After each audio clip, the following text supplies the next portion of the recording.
advocating for We've been advocating for protections and guardrails on social media, and we've also been advocating for rules to get phones out of schools. And we're among the organizations that have been successful in getting 18 states to pass laws in the last year that remove phones from schools. And we think it really transforms schools. So I'm happy to be able to contribute and just let you know some of what I'm hearing from around the country, which is probably very similar to what administrators are feeling in Texas right now as they are looking at the calendar and saying, wow, it's time to have phones out of schools. How do we do that in an effective way? And Leanna, you want to start and then hand it over to Don? Sure.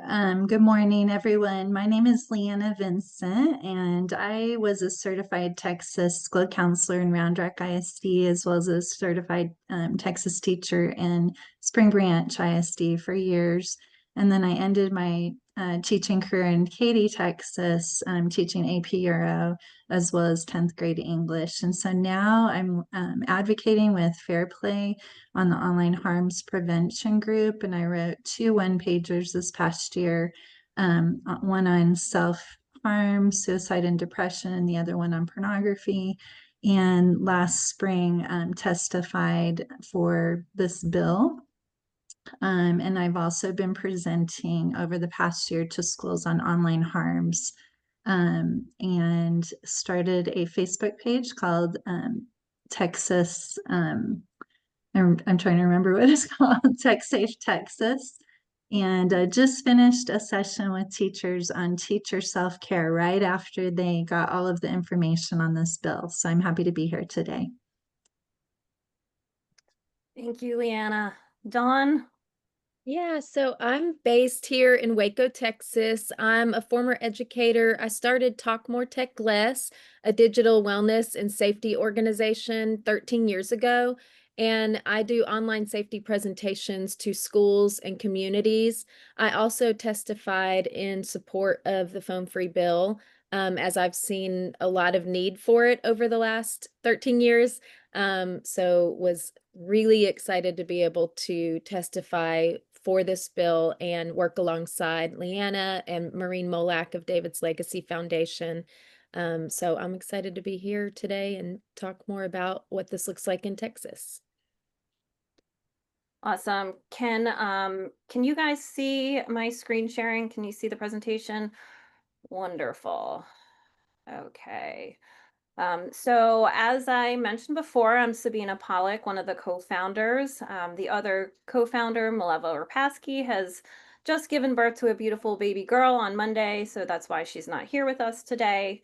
But we're two moms from Phoenixville, Pennsylvania. We came together after our own families were really personally impacted by the harmful effects of smartphone use and social media on our own children. So we've lived this and we've built what we wish we had when we started on this journey. Our work is shaped by these personal stories, our real heartbreak, and a shared desire to do better for our kids. We understand the roadblocks because we've faced them ourselves. And every resource we offer is rooted in our lived experience and a deep belief that change is not only possible, it's necessary.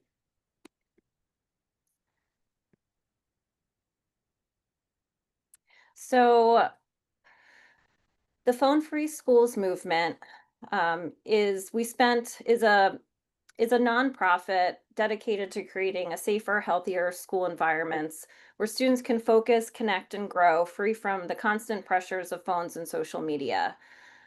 What we think really sets us apart is that we're singularly focused. We are the only organization that is solely focused on helping K-12 schools implement bell-to-bell phone-free policies. And we're not just advocates, we're implementers. We know how overwhelming new policies can feel. That's why everything we create is designed to be clear, doable, and grounded in what actually works in real schools with real students. So Phone Free Schools movement, to give you a little background, we spent a good part of a year and a half with boots on the ground, talking to school administrators who are Phone Free Schools trailblazers, talking to experts, in child development and researchers that were familiar with the impacts of phones on child well-being, as well as the impacts of on the school day. We were really determined to figure out what policies were most successful in prioritizing the development and well-being of students, and what were the nuances that truly made the implementation and ultimate outcomes of these policies successful. So the knowledge that we obtained became the foundation for our organization. Mm. So through this extensive research, we were able to develop a best practice definition of what a phone-free school is. And we're really happy to see that the Texas Code and our model definition are very aligned. So the best practice definition we came up with is that a phone-free school is a first bell to last bell policy that requires all personal electronic devices, including cell phones, smartwatches, earbuds, AirPods, fitness trackers, and Bluetooth connected headphones, are securely locked away and inaccessible for the entire school day. And I'm going to turn it over to David from Fairplay, who's going to talk a little bit about the benefits of all-day policies, as well as some evidence we are seeing that support these policies. Thank you, Sabina. So, there are several things that we hear about that can create some tension about what exactly the rule will be in each school. And a lot of the pushback that we hear relates to not wanting to have a rule that goes from bell to bell. And the evidence of the changes that have been made thus far shows that really the best way to give the best benefit to young people and truly transform the learning and social environment is to have a bell-to-bell rule. So you see here on the left listed some of the benefits for if you have classroom time only or instructional time only, including the kids will be more engaged. If their phone is away, they'll have increased focus. There is an improvement in academics and there's less cheating. Now, before we even look, I'm glad that we are seeing those all-day benefits, but before we even look at them, I'd like to suggest that you will get the four benefits on the left, you'll get them more fully, even if you have bell to bell. And what I mean by that is if you are allowed to have your phone during the break time, then kids are still thinking about their phones. They are still anxious to get on Snapchat, and they're still anxious to see about the conversations that they might be missing out on. So you're not even having as much of those benefits that you see on the left. But very importantly, there are the number of benefits that we hear are resulting when you take phones out of the mix for the whole day. And it essentially boils down to the fact that you are just buying into the fact as a student, I'm not going to have my phone until the end of the day. And when I leave this classroom, I'm going to be talking to my classmates in the hallway. And when I get to the lunchroom, we're going to be talking in the lunchroom. So with that, you have less distraction. You have engagement not just in the class, but you have it in the hallways and the lunchroom. The stories that we hear are just terrific. I had heard from one principal in St. Louis who told about the fact that kids were now pranking on each other in the lunchroom again. And she never thought she'd be so happy to hear like deafening noise in the lunchroom and kids pranking on one another. But that was representative of how the school had been transformed. And before that, the children were all ignoring one another with their heads buried in phones. I heard a story in Georgia yesterday of a principal who talked about this football game. We used to play it when I was growing up in the lunchroom. He told the exact story. You fold up a piece of paper into a little football, and then you push it along the table and you kick field goals. And this principal in Marietta, Georgia, has seen a number of benefits from bell-to-bell phone rules. And he said he was so thrilled when he saw in the cafeteria the kids who had been ignoring one another on the phones were now chatting, laughing, and playing that football game. So, when we talk about safety improving, There's less opportunity for bullying. So if it's only classroom time only, then some of the unfortunate problems that have developed of cyberbullying or kids making plans to get together to have a fight in the hallway or after school, you're really removing a lot of those with the all-day benefits. Now, the Texas bill does require a bell-to-bell rule, so there's certain leeway in how schools will execute what their rules are, but that law does require that it be a bell-to-bell rule. And the last thing I'll say to wrap up is, if you do hear some pushback, whether it's from students or from parents that says, well, what's the harm if I have my phone in between classes? I need to check it to find out about a job after school or I'm on a team. Um, that points to, and this is something we'll discuss later in this hour, that points to the need to really incorporate voices of your school community, hear people out, have them at the table for, how you'll develop the rules. And there's evidence that people feel more invested when they have a voice, and you at least let them say what they have to say about why if they feel it should be classroom time only. But then you can have some discussions where you explain to them, well, here's why we want to give kids the most benefit and have a rule, consistent with the law that goes from bell to bell.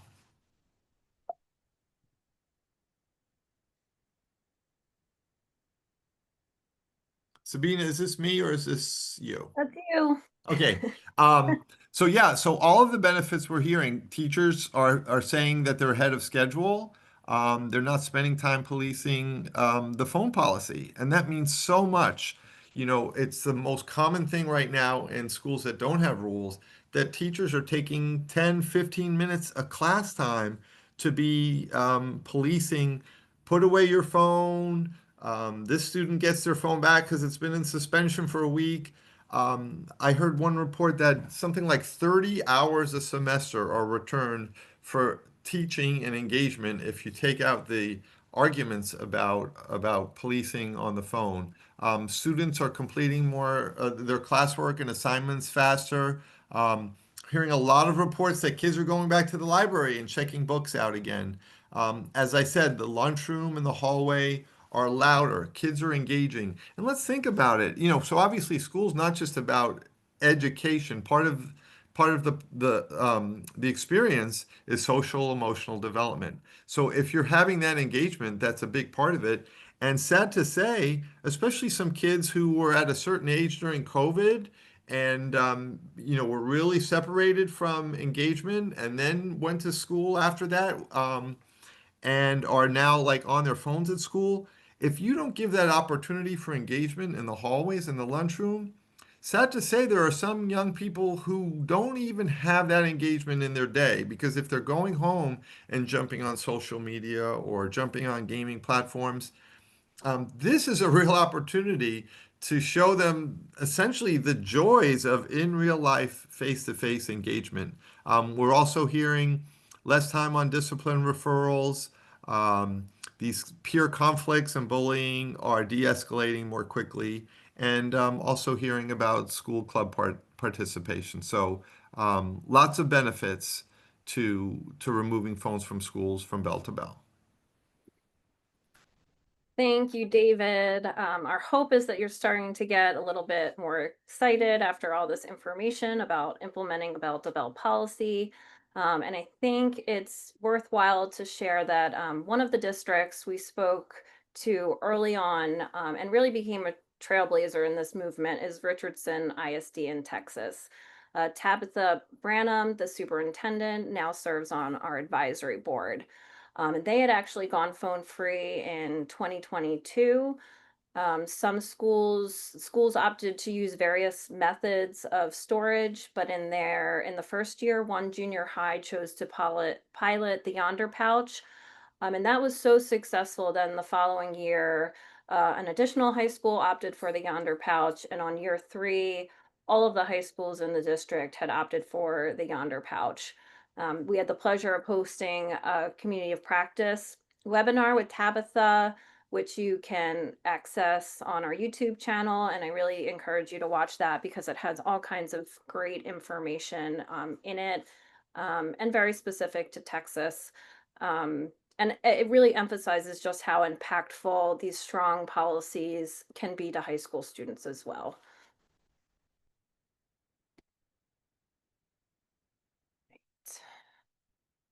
So I'm really excited to introduce you to our version 2 of our administrator toolkit. This is the culmination of all our research plus additional knowledge that we've absorbed since the launch of our version 1. And this is now our newest phone-free schools administrator toolkit. We created this as a practical roadmap for making change grounded in, like I said before, what actually works in real schools with real students. We wanted to create something that would take the weight off your shoulders and to include everything you would need to feel equipped and confident to implement a bell-to-bell policy.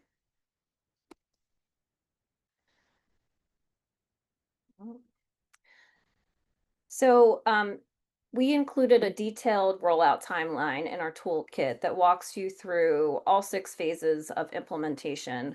But for today's webinar, we want to zero in on where you are right now in the early stages of planning and preparation following the recent passage of legislation.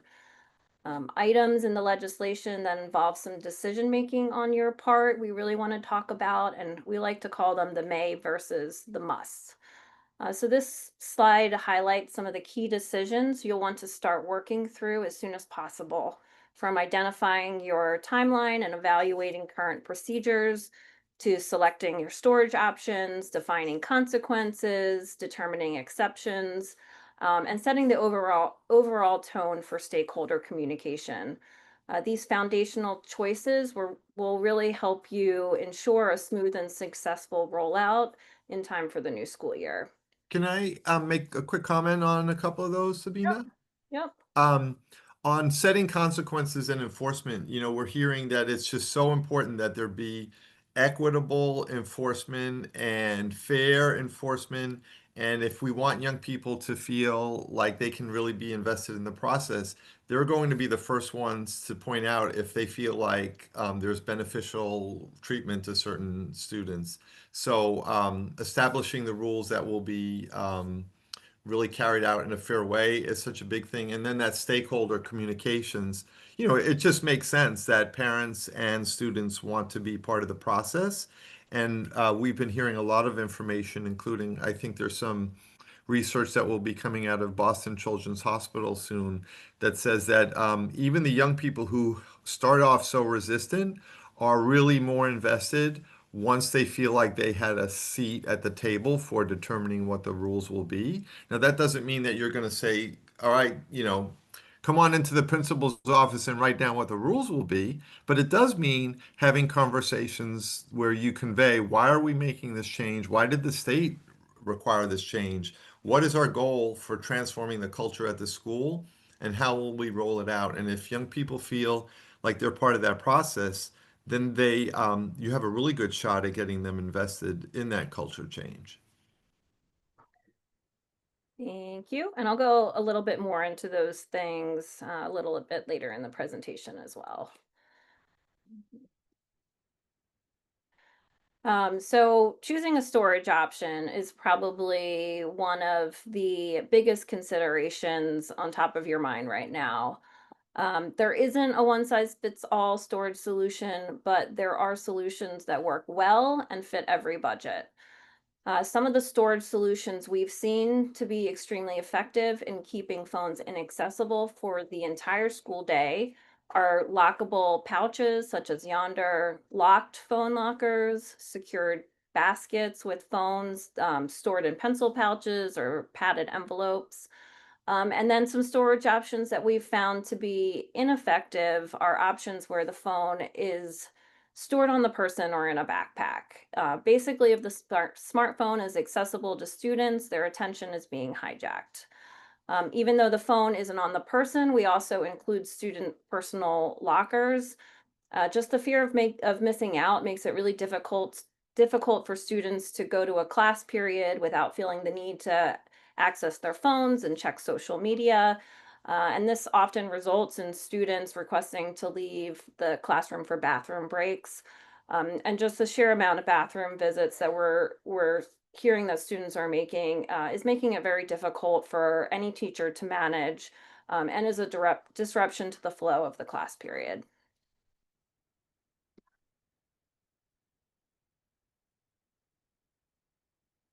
So this slide is an example from our toolkit of a consequence structure that we recommend based on national trends and conversations that we've had with schools that have implemented successful policies.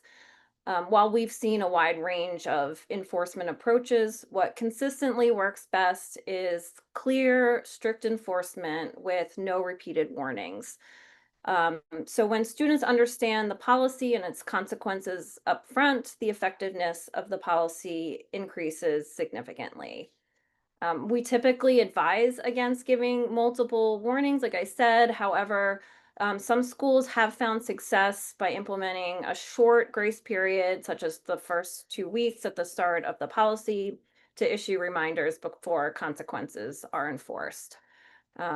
It's also essential to set expectations for your staff. So, providing guidance around appropriate device use and modeling the behavior you want to see from students really strengthens the buy-in from students and the consistency. And ultimately, strong enforcement paired with clear communications and top-down support leads to a much smoother implementation. So just a little bit about exceptions. When it comes to drafting policy exceptions, we want to be really clear that while some legislation suggests that multiple categories for exceptions, that Phone Free Schools movement only recommends one, and that is for documented medical necessity. This exception should be determined by a licensed healthcare provider and must be specific to managing a medical condition. And even then, the phone should only be permitted for that purpose and nothing else. Um, so maintaining this narrow scope for exceptions really helps ensure the consistency, clarity, and fairness across the board. Um, So the number one concern we hear from parents typically is around what about in emergency situations. So we want to take a little bit time to address that in greater detail. We certainly understand the natural instinct of parents to want to reach their child during an emergency and the need to know if their child is okay. We're parents, we get it. Um, Although that emotional need is real, what's more important is that our students are actually safe. And what we've learned from safety professionals around the country is that they do not recommend students having access to their phones during an emergency, and have outlined the reasons why phones truly compromise student safety during a crisis. And some of those reasons are listed here. Oh. And they are phones distract students when they should be following safety instructions.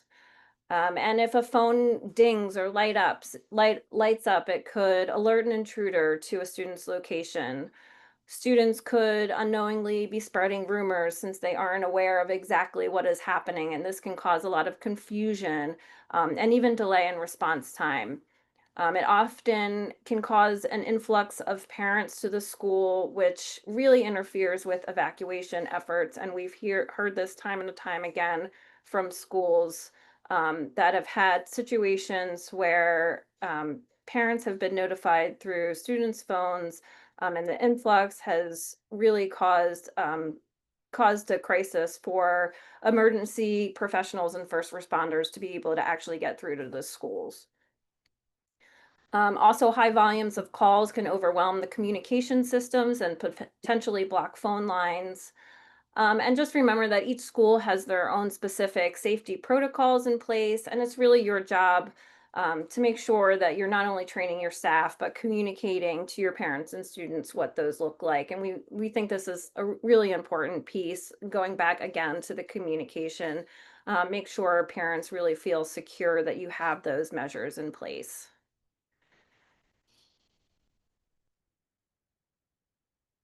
So it's important to remember that between COVID and over reliance on technology, that students really have not had the opportunity to practice and develop strong social skills.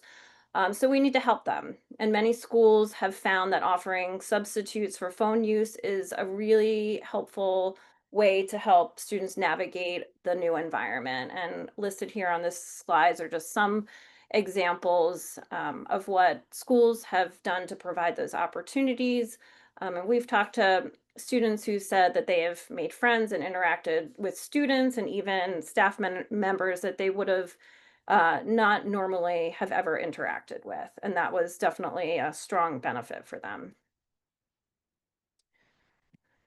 So we've mentioned this, David's mentioned this. We can't emphasize enough how important communication is to the success of implementation. This is why we've put a ton of effort into making sure our toolkit provides ready to use one-pagers, templates, even social media posts to cover everything we think is really essential to communicate to your stakeholders. So what can you do to prepare parents and students for the transition in terms of communication? Number one, this change needs to be framed with a positive message. And this is something that's kind of often forgotten, that this should feel like it's rooted in care and not restriction. It's important to communicate the why. Why are we making this change? Not just because, we were told to do so, but, there's legitimate reasons why this is going to be a positively and a positive impact for our students. Communicating changes in any procedures. So, for example, making sure, like I said, your parents understand emergency procedures. How are you going to handle changes in after school activities? All of these things, when communicated properly, really help the buy-in of parents and students. Um, l- like we said before, clearly outline the consequences and how they're going to be enforced and share those with your stakeholders. Address questions and concerns prior to implementation. No one should be kind of having outstanding questions when you're in the beginning phases of your rollout. These should all be answered for your stakeholders before the rollout begins. And hold informational sessions for parents. We've heard that schools, have great success when they either hold in-person sessions or even online sessions for parents to really be able to ask all those questions. And onboarding teachers and staff, of course, is important as well. So making sure they know what the changes and procedures are, how to handle student and parent pushback, reviewing the consequences and how that's going to be handled so everyone's enforcing consistently. And again, like the importance of that school-wide enforcement.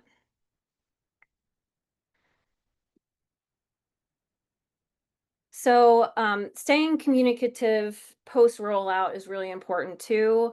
Making sure you're providing follow-up opportunities with teachers and staff after the policy is in place to discuss, feedback on the procedures and address any questions and concerns.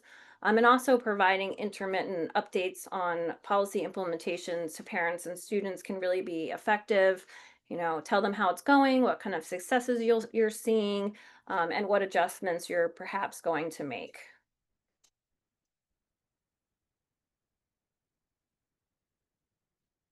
And bottom line, we really want to let you know that we're more than just a toolkit. We're here to offer you ongoing support. We're available to answer questions, share what's worked in other districts, and offer you guidance throughout the process. We have a webinar series, so we offer live webinar sessions featuring implementation strategies, lessons learned, and expert interviews tailored to administrators and policy makers. And those can all be found on our YouTube channel. And just keep an eye on upcoming webinars as well. We also have a lot of exciting stuff coming up soon. We're launching a new website, which is really going to be a powerful hub for going phone free, packed with resources for administrators, advocates, and legislators. We're also about to launch a community platform where administrators can connect with each other, share experiences, and support each other in implementation efforts. So here is the QR code and link to our toolkit in case you haven't downloaded it yet. You can also access this on our website, and I'll also be sending out an email after the webinar, probably later today or tomorrow, and I'll include this information in that as well. And with that, I would like to turn it over now to Leanna and Dawn to discuss some more like specifics about the Texas legislation and what they're seeing in schools in Texas right now. That's great. Thank you, Sabine. I want to show you, I have my kit right here and I absolutely love it. It has so many facts in here about mental health and just every aspect of this implementation. So we send this to as many administrators as we can. This was put together by Fund Free Schools Movement and Fair Play. So what we wanted to do is just talk specifically about the Texas bill and exactly what it says. And so I'm taking this out of the TEA guidance document for HB 1481. And so just what we wanted to emphasize today was the intent of 1481. So basically that student use of communication devices, and it's listed here. We've got cell phone, smartphone, smartwatches, tablets, gaming devices, and not written here as glasses, but that's also written in the TEA guidance, are prohibited. And then it says on two things, on school property and during the school day. So just to define the terms, on school property meaning on the school campus, that includes hallways, that includes cafeterias, and that includes the gym. Also during the school day. So as mentioned earlier, we talked about bell to bell. So that's the beginning bell to the end bell. And that does include passing periods and lunch. And so the intent of the bill was, you can go back in the archives of the committee hearings in the House and Senate to understand the intent better, but the intent was that kids would have a full day phone free. And that's so important. I am working on my LPC right now and talking about social emotional learning. We said earlier, if kids are thinking that they're going to get on their phones in between class, that in and of itself is a distraction. And so also just remembering, like, I think in the toolkit, it talks about 273 notifications a day. So one way I like that we can frame this is we're giving this as a gift to students, that they get the gift of being not distracted. And so from a mental health perspective, I just wrote down just a few things. The research is incredible on just spending 3 hours and even 30 minutes on phones has impact on mental health. So this is from Ream et al. 2019, spending more than 30 minutes increases internalizing problems. And I have about 10 other studies listed here that I can share, but basically it decreases regulation of emotions, decision-making, impulse control, increases addiction, and the average spent by adolescents are 3.5 hours a day. So it's really important that we're reducing that time, and also that puts it back in the hands of parents. So when I'm on an airplane or I'm getting my hair cut, I like to ask parents or students, how are you feeling about this new bill in Texas? And we talk through. And probably the number one thing that they're concerned about is safety. They seem to get the idea that it will be better for them all the way around, mentally and social emotionally. I remember we had a senior lounge, and senior lounge should have been a very social environment, all the seniors together, but because there was phones, it was just completely silent when we walked by. And so I'm sure this year that will be very, very different, and that's great.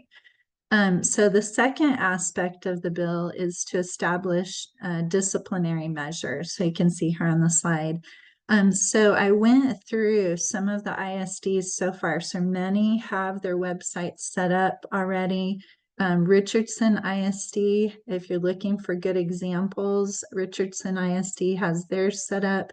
And for just to give some examples on how they set it up, the phone is given to the office. Parents are called to pick up, and then a warning is given for the second offense. Same ideas, but they are actually implementing 1 day ISS, and then third 1 to 3 days ISS. Capel ISD up in the Dallas area, similar, except they're using a behavior contract on the first offense, and then they're doing 1 detention for their second offense, and then 1 day ISS for their third offense. So you can see there is local control in this as far as establishing the disciplinary measures. But what's important, going back to TEA, they're just saying make sure that all of that is really delineated, communicated to parents. And that is what ISD is, what we're saying that they're in the process of doing right now, if they haven't done it already. And a few shout outs that we know for sure. Highland Park has been a good, has gone bell to bell. And that is what is in the bill. Louisville ISD, and then Midlothian, just something that they've done is the Yonder pouches. So we're seeing what each ISD is doing. And so that's really exciting to see that. So on the next slide, I just wanted to point out to you that there is a grant that opened up on August 7th. And so there's a $20 million grant that TEA has launched. And so that's open right now. There's a link right there below that you can take a look at. And this grant can be used for services related to the procurement, installation, and support of securing the storage systems, and then secondly for the actual pouches, cabinets, or lockers. So that is opened up, and then it says an e-grant application will be available on October 20. So this October, the e-grant will be available. So we wanted to point that out to you for Texas. And then on the next slide, this is also an element. This is a toolkit. So if you go to tapskit.stanford.edu, there are 6 surveys on this website. They're free. And basically, right off the bat, it will help administrators to evaluate phone policies. So there are 2 that can be given to students. One is a short form, one is a long form.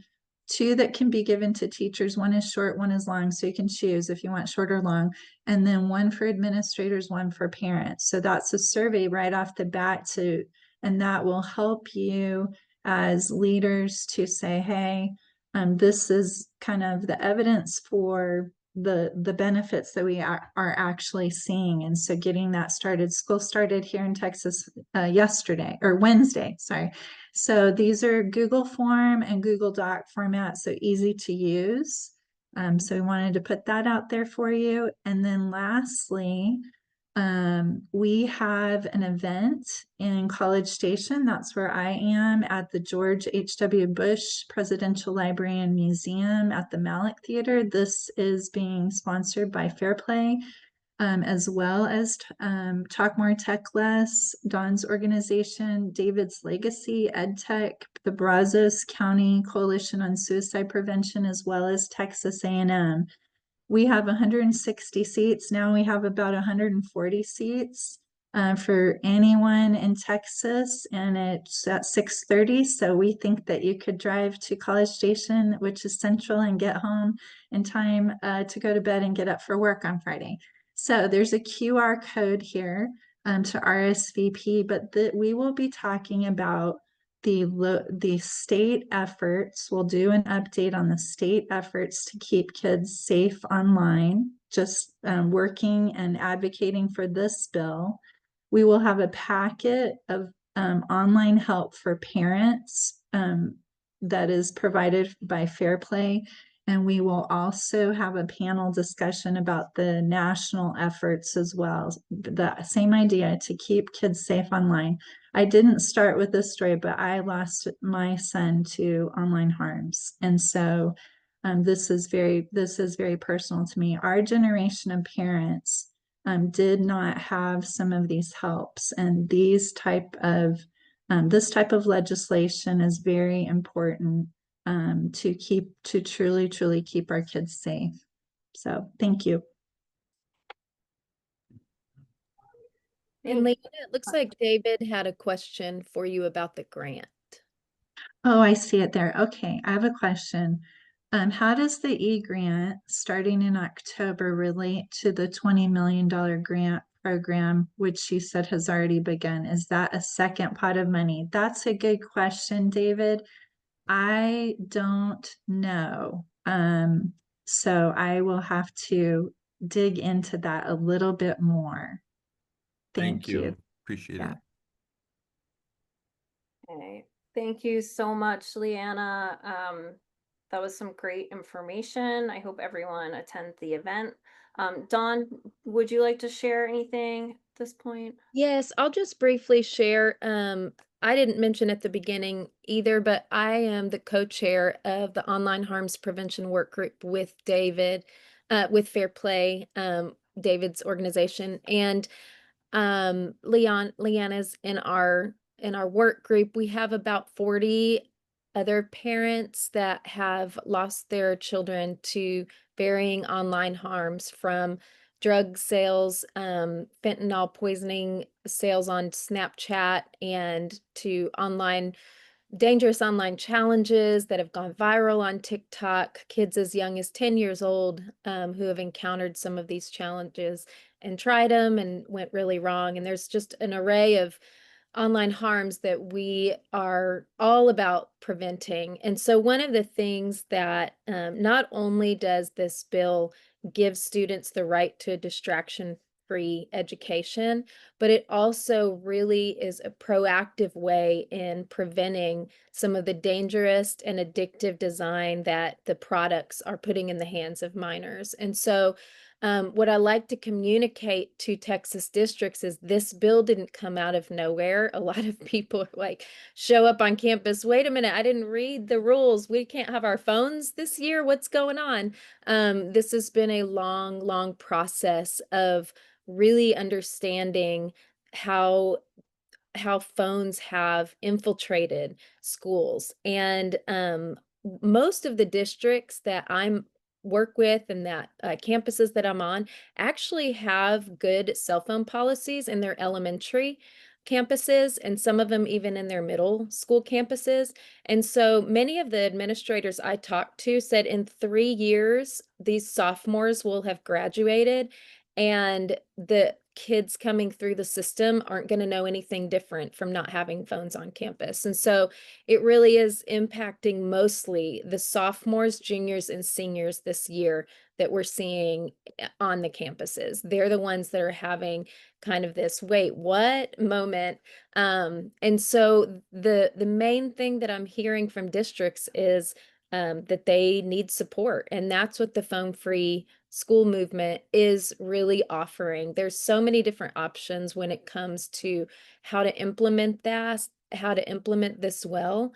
But again, really thinking through these high school ages and supporting the community and supporting the parents and getting education out about the reason and about the why behind the phone free school cell phone policy is important. And there's all kinds of, I love that the phone free school administrator kit offers all kinds of options. And with these grants, it can help support different ways. There's Yonder pouches, there's lockers, there's I got someone the other day, the phone away box, and you put this on a locker and kids can put their phones in, and it has an app connected to it that alerts when the phone is taken out, and it helps support the teachers not having to manage and police the phones in the classroom. And so there's all kinds of options out there and available. And I think the biggest thing that schools are asking for is support in that area. So thank you guys for even hosting this webinar. Thank you guys so much for being here. Like we said before, we are here to help. You're not alone in this process. Please reach out to us anytime. Our information is on the screen, but I'll also share that when I send a follow-up email. I'm going to stop the screen share right now and open it up for questions that anyone might have. Just put your little hand up or write your question in the chat, and I'll try to get to all of them. Okay. We did have Randy put a nice comment in the chat saying that their school put in a few ping pong and foosball tables in the common area, and kids really started having fun with each other again. So thank you, Randy. I have a quick comment while folks are thinking of their questions, if I may, Sabina. Absolutely. So to kind of tie a thread from several of you, Dawn just mentioned being so clear about the reason and the why. And you said, Sabina, you talked about saying, giving framing that's rooted in care and not a restriction. And Leanna has talked about this being a gift, really. And I want to point out one word I don't think you've heard any of us say on this call, and that's the word ban. Now, if you are an administrator, you may very well have a folder on your desk right now that says phone ban, or you may have already sent out an email to parents about the phone ban. And for whatever it's worth, in this day and age, framing means so much. And if you're trying to win over hearts and minds, our suggestion is that there's no reason to call it the phone ban. I mean, what we're talking about is returning to the way school was a few years ago before the phones had infiltrated our schools. And we really do think it's a gift. We're returning the gift of engagement. So, from our perspective, one thing that's helpful is to stop calling it a ban. And I think it's important to say that with all the schools that we've worked with, we've heard mostly that students are very thankful. That there's this fear that there's going to be a lot of pushback from parents and students after the rollout, and we actually hear very little about that.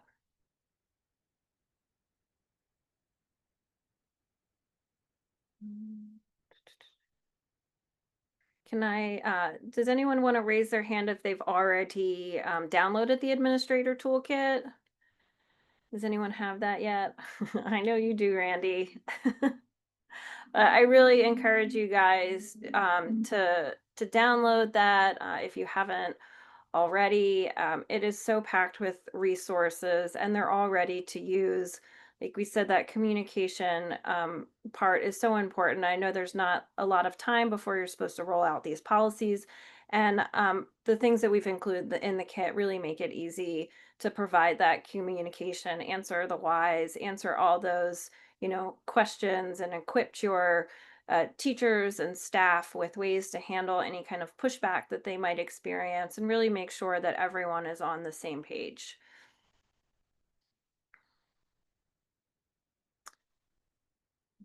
right. And if anyone doesn't have any more questions, any of our Fair Play representatives or Leanna and Dawn, let me know if you have anything else you want to add. If not, I will just say thank you all so much for taking time out of your busy day. We really appreciate you caring about this, wanting to learn more. We hope you feel a little bit more confident about the road ahead and a little bit more excited about it. And again, reach out to us anytime. We're here to support you. And we will send out that follow-up email, probably provide some additional resources that might be beneficial to you. And thank you again. Have a great rest of your day.